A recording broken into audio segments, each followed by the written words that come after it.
Hello বন্ধুরা, চলো আজকে নিরামিষ ডিম বানাবো। অনেকেই এই ভাইরাল রেসিপিটা অনেকেই করেছে, তাই আজকে আমিও বানাবো। তার জন্য 500 দুধের ছানা কাটিয়ে নিলাম লেবু দিয়ে।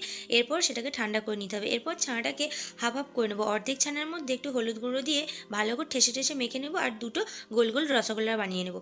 এটা হলো কুসুম। এরপর বানাবো ডিম। চলো, তার জন্য নিয়ে নিলাম ছানা, আলু সেদ্ধ, কর্নফ্লাওয়ার, সাদা তেল আর একটু বেসন। ভালো করে ঠেসে ঠেসে সেটাকে মেখে নিতে হবে। সামান্য একটু লবণ দিয়েছি। এরপর একটু কর্নফ্লাওয়ার দিয়ে গোল গোল করে কুসুমটা মধ্যেখানে দিয়ে ডিমের শেপ দিয়ে দেবো। টমেটো আর এখানে কাঁচা লঙ্কা কেটে নিয়েছি। ডিমটাকে সাদা তেলের মধ্যে ভেজে নেব। এরপর ফোড়নে দেব জিরে। এখানে দিয়ে দিচ্ছি গোটা জিরে, টমেটো, কাঁচা লঙ্কা, আদা আর জিরে বাটা। তারপর ভালো করে ভেজে নেবার পর গোলমরিচের গুঁড়ো, লঙ্কার গুঁড়ো, কাশ্মীরি রেড চিলি পাউডার আর একটু জিরের গুঁড়ো সমস্ত কিছু কষে নেবার পর জল দিলাম, ডিমটাও তুলে দিলাম। তারপর শেষে দিয়ে দিলাম ফ্রেশ ক্রিম আর একটু লবণ আর সামান্য একটু বাটার। ভালো করে নাড়াচাড়া করে ঘন হয়ে এলে গ্রেভিটা নামিয়ে নিলেই তৈরি নিরামিষ ডিম। কেমন লাগলো ভিডিওটি অবশ্যই